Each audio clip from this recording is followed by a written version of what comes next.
Hola, ¿qué tal mis queridos alumnos? Bueno, vamos a hacer un repaso de lo que hemos visto en este primer cuatrimestre y nos vamos a quedar en un tema para hacer una actividad que tiene que ver con lo asincrónico, ¿sí? Ustedes lo van a poder ver cuando terminen el primer cuatrimestre para reforzar los contenidos que hemos visto hasta el momento en esta unidad curricular llamada Administración y Gestión de Bibliotecas.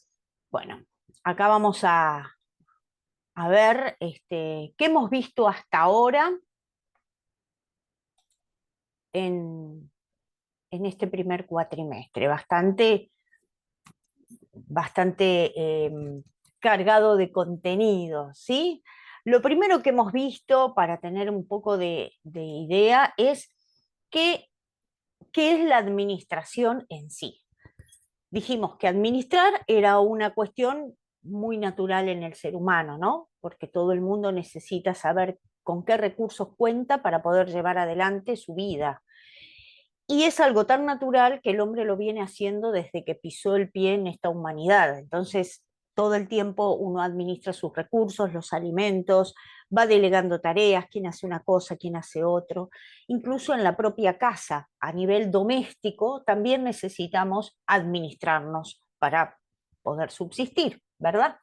Sin embargo, la administración en sí como ciencia es una ciencia social. Es una ciencia social que estudia a todas las organizaciones, desde que se inician hasta que evolucionan o mueren, ¿no es cierto? Porque hay empresas que se funden justamente por una mala administración.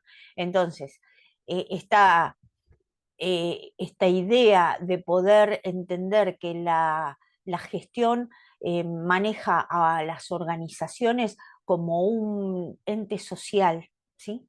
¿Y qué es una organización en sí misma? Bueno, una organización es un grupo de personas, un conjunto de personas que se unen, que interactúan entre sí, por eso tiene mucho sentido esto de un ente social vivo, para llevar adelante un objetivo en común. Ahora, nos preguntamos, ¿un grupo de personas que está esperando el colectivo es una organización? No. ¿Un grupo de personas que hace pilates? No, no es una organización. Una organización tiene un fin mucho más allá de lo individual, ¿sí?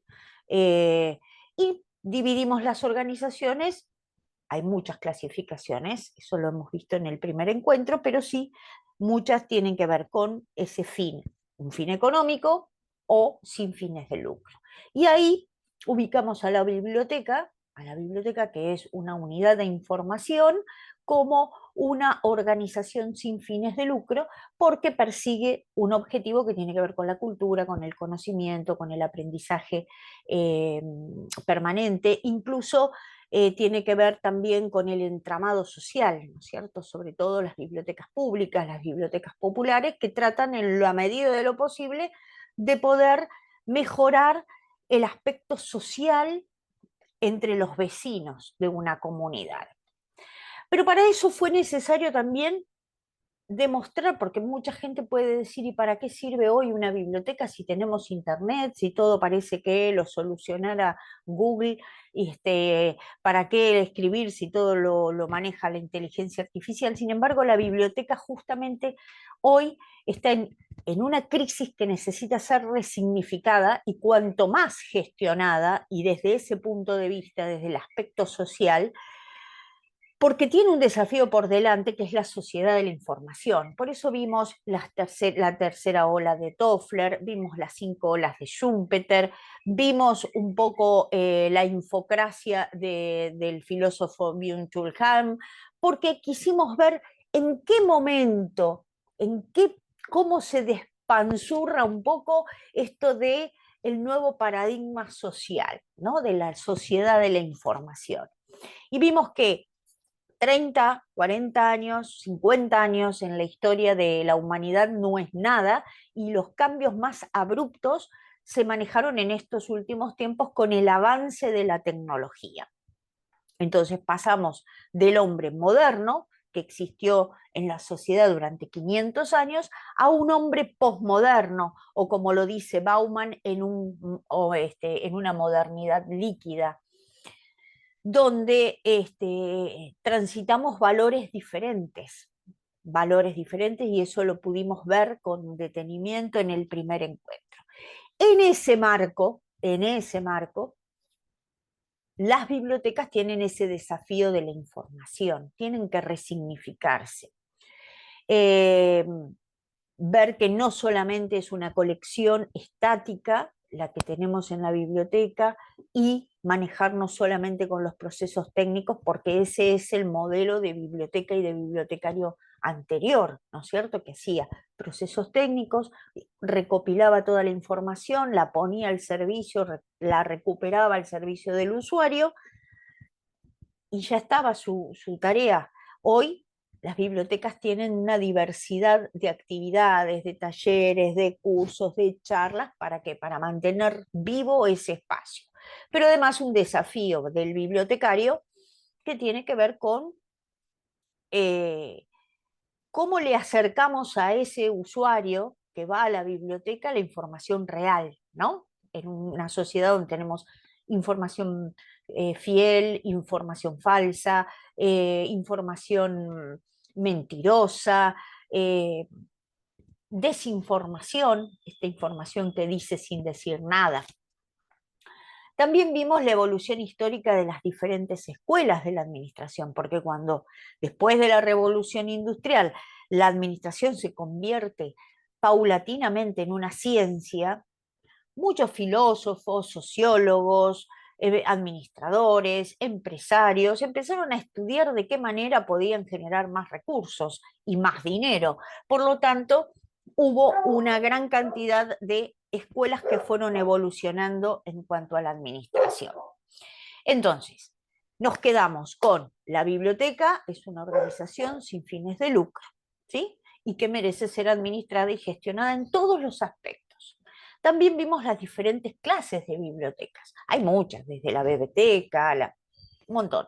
Pero nos vamos a quedar en, en los tipos de bibliotecas más emblemáticas, que es la biblioteca pública, la biblioteca popular, que también es pública, pero ¿cuál es la diferencia significativa? Muy bien, es quién la crea y quién la sostiene. Una biblioteca pública es aquella que es creada y sostenida por algún ente del Estado. Puede ser una municipalidad, puede ser la provincia, puede ser la biblioteca, una biblioteca nacional, mientras que una biblioteca popular fue creada por los vecinos de una comunidad que consideran necesaria la creación de una biblioteca, y se genera como una asociación civil. La biblioteca popular eh, es una biblioteca nuestra, de la Argentina. Fue creada por Sarmiento, Domingo Faustino Sarmiento, en el año 1870, que replica un modelo de Estados Unidos, porque en realidad se inician en Estados Unidos, y lo mismo que las bibliotecas escolares, y él crea en 1870 la CONABIP, que es la Comisión Nacional de Bibliotecas, protectora de bibliotecas populares. ¿Qué significa? Que una biblioteca popular creada en un barrio, en un pueblo, que es una asociación civil creada por vecinos, que podemos tener o no bibliotecarios dentro de esa comisión o no, puede ser que tenga sostenimiento y ayuda del Estado, como no. Eso depende. Y sí cobran una cuota societaria. Después vimos las bibliotecas escolares en todos sus niveles: inicial, primaria, secundaria, terciaria, que tiene objetivos propios. Las bibliotecas universitarias, que si bien comparten algunos rasgos de similitud con la biblioteca escolar en cuanto a su misión, atiende a otro tipo de público: profesores, investigadores y alumnos de las diferentes carreras universitarias. Las bibliotecas especiales, especiales ¿por qué?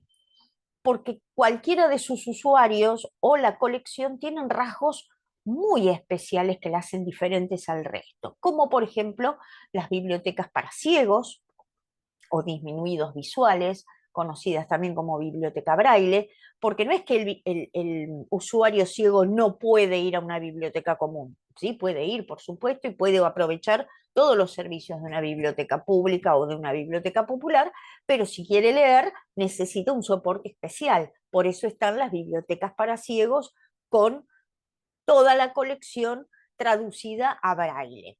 Pero también tenemos las de los seminarios, tenemos las bibliotecas especiales para sordos de muy reciente creación, las de los ejércitos, este, estas son las bibliotecas, las de las cárceles, muy especiales, las de los hospitales que atienden a los pacientes. Y las bibliotecas especializadas, que son las más últimas en su creación y formación, que justamente no requieren de una gran colección porque se manejan con todo el material sumamente actualizado. Por lo general utilizan como recurso mucho internet y revistas, recursos electrónicos, eh, y que tienen que ver con un área del conocimiento. Y ahí entran todas estas bibliotecas que tienen que ver con los colegios de farmacéuticos, colegios de escribanos, colegios de abogados, colegios de médicos, los sindicatos, las fábricas que tienen su biblioteca, fábricas grandes como Techin, por ejemplo, como Propulsora Siderúrgica, YPF, tienen, tienen sus bibliotecas que acercan los servicios a sus ingenieros, a sus arquitectos, a sus obreros, eh, los sindicatos que ya los dije, todo lo que tiene que ver con lo legislativo, ¿no? La biblioteca de la legislatura, de la Suprema Corte Judicial, la biblioteca de todos los tribunales, bueno, que acercan material actualizadísimo a sus usuarios muy especializados en ese tema y cuyo bibliotecario, si bien si es un bibliotecario que tiene que ver con esa área del conocimiento, mejor. O sea, si hay un farmacéutico que además es bibliotecario, mucho mejor para el colegio de farmacéuticos. Sin embargo, como ese bibliotecario solamente, y nada más y nada menos, que se dedica a recopilar toda la información pertinente para esa biblioteca y hacer procesos técnicos lo sumamente especializados como para poder recuperar la información, tener servicios de alerta, tiene servicios muy particulares que hacen que eh, sean muy requeridas en diferentes ámbitos, como por ejemplo los ministerios, las secretarías, etcétera. Y también otro tema muy emblemático que vimos es el tema de la planificación. Importante, porque no hay administración posible si no hay planificación. Y vimos que acá me voy a quedar para hacer esta actividad asincrónica, que sin planificar no se puede llevar adelante ninguna empresa. Y cuando digo empresa, no digo empresa de fábrica, digo empresa de emprendimiento. Cualquier cosa que uno quiera llegar a hacer, cualquier idea que se le ocurra para llevar adelante, si no tenemos un plan que nos sostenga, es imposible llevarlo a cabo o es posible que haya sí, muchísimos errores. ¿Para qué sirve planificar? Justamente para visualizar el futuro. ¿Qué es lo que quiero hacer? Otro objetivo más de la planificación es ordenar el pensamiento, ordenar las ideas. ¿Qué va primero? ¿Qué va después? ¿Qué sigue? ¿Qué falta? ¿Quién lo va a hacer? ¿Cuándo lo va a hacer? ¿En qué lugar lo va a hacer? Ese orden del pensamiento hace que esa empresa que yo quiera realizar llegue a buen puerto. Evitar errores, ubicar la multiplicación de tareas, porque si yo hago las cosas mal, después las tengo que hacer de vuelta y gasto más. Y mejorar en forma permanente.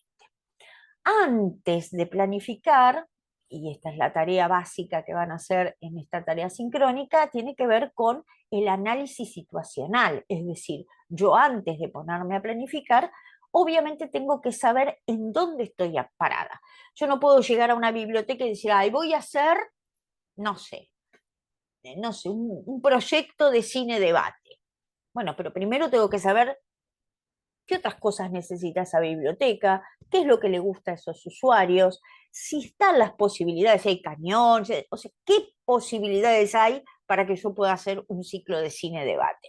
Si no, voy a tener que hacer otra cosa. O sea, no se puede sacar de la galera un proyecto, sino que tiene que estar debidamente pensado.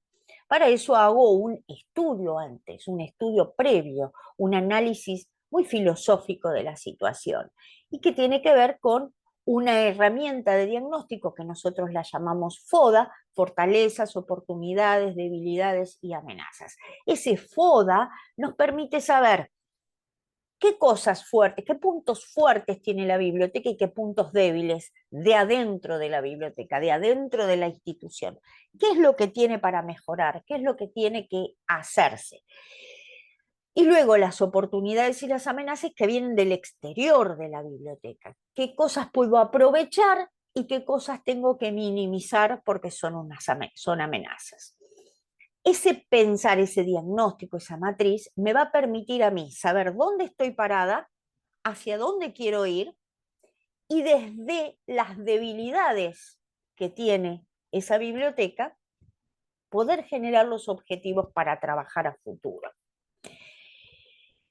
También hablamos del proceso de mejora continua que tiene que ver con esto de siempre hacer las cosas un poco mejor.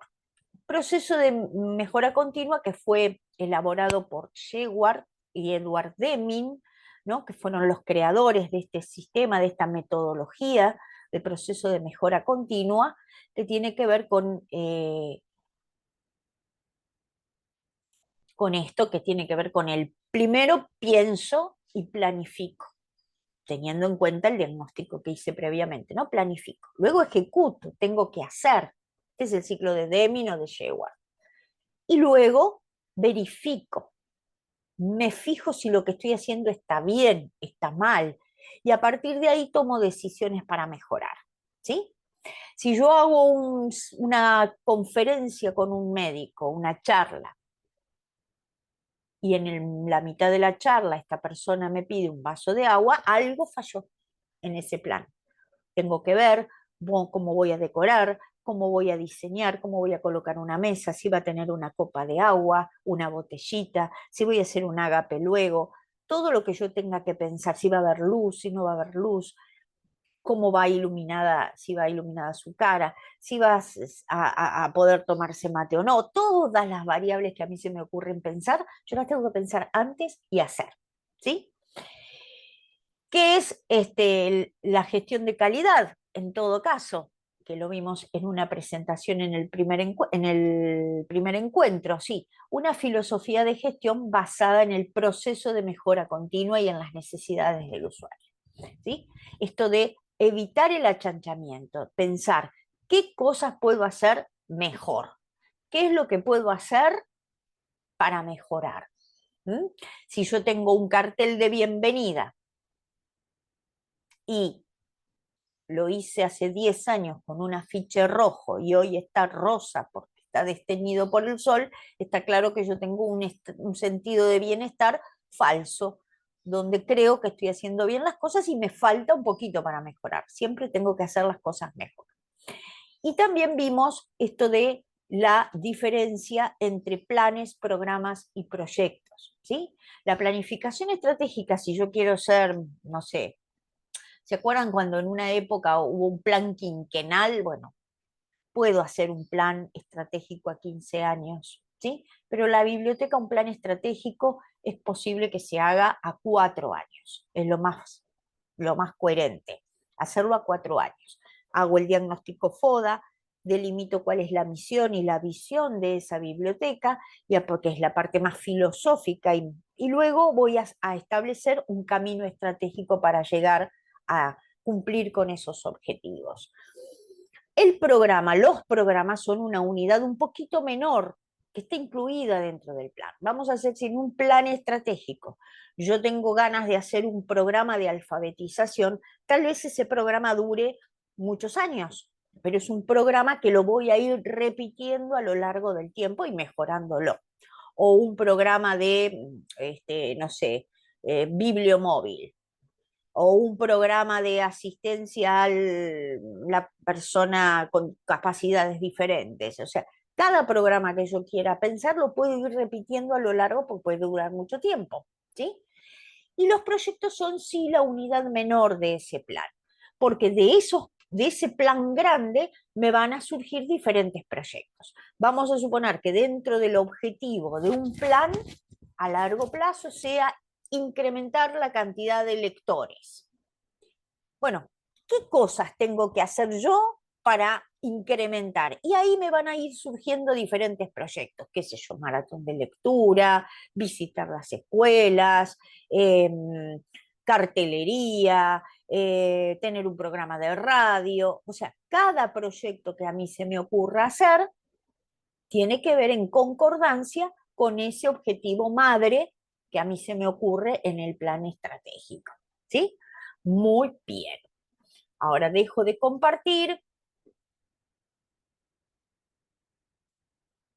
para explicarles cuál va a ser la tarea sincrónica que van a hacer. Ustedes van a ir a visitar cualquier biblioteca popular en el momento que tenga tiempo o van a hablar con una bibliotecaria de una biblioteca popular en el caso de que por una cuestión de horarios ustedes no van a poder visitar la biblioteca. Ojalá que sí, que puedan hacerlo, porque en mi época nosotros, los más viejos, nos hemos criado en una cultura de la biblioteca, pero mucha gente joven jamás pisó una biblioteca. Y en casa de herrero, cuchillo de palo. O sea, si nosotros estamos estudiando bibliotecología y estamos deseando que nuestros usuarios asistan a la biblioteca, tenemos que empezar por nosotros, ¿sí? Entonces, bueno, van a ir a una biblioteca popular o una biblioteca pública, puede ser municipal, la que sea, la que tengan a mano, la que puedan hacerlo. Es un trabajo que lo pueden hacer grupal, pero no más de 3 o 4 personas, ¿sí?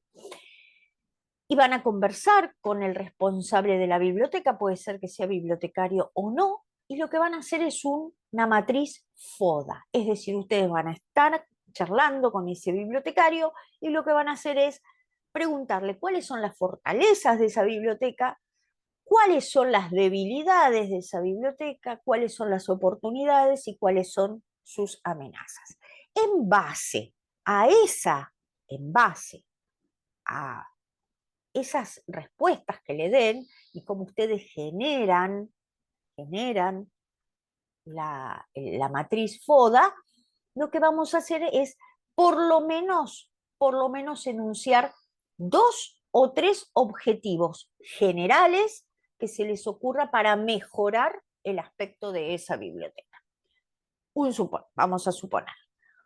Ustedes advierten que la biblioteca no tiene catálogo, no tiene ningún sistema, ningún software de gestión que le permita hacer catálogo. Esa es una gran debilidad, muy grande esa debilidad. Entonces, ¿el objetivo cuál va a ser? Incorporar o establecer el software de gestión tal para poder hacer los ingresos y empezar a generar el catálogo. ¿Cómo lo van a hacer? Bueno, de lo más nuevo a lo más viejo. Siempre es así, ¿sí? Porque lo más viejo tal vez no lo busque nadie ni lo registre nadie, pero lo más nuevo es lo que más salida va a tener sin duda, ¿sí? O si un objetivo o usted una debilidad, ustedes ven que en esa biblioteca popular solo se atiende en el turno mañana.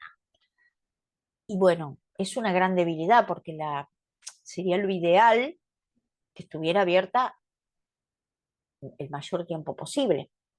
Pero no hay dinero para pagarle a otra persona, por ejemplo. Bueno, ¿cómo se les ocurre a ustedes que pueden generar esta posibilidad? A través del voluntariado, a través de alguien de comisión directiva que quiera donar una tarde, 2 tardes, ¿sí? Eh, Otra debilidad, mm, no sé, no está hecho el libro de socios. Bueno, ¿cómo podemos generar un libro de socios? O el libro de inventario está en diferentes soportes, una mitad está escrita, otra mitad está en la computadora, un pedazo en hoja Excel. ¿Cómo podemos unificar ese inventario para que salga lindo? Si bien todavía no hemos visto cadena documental, que es importante esto, pero hagan cosas chiquitas, o sea, fíjense cuáles son las fortalezas, las oportunidades, debilidades y amenazas, y vean 2 o 3 objetivos que ustedes puedan ver para, incluso les puede ayudar a, a esa biblioteca, ¿por qué no? ¿Sí? Hagan hasta acá, que es hasta acá donde aprendieron, ¿sí? Bueno, nos vemos en la próxima.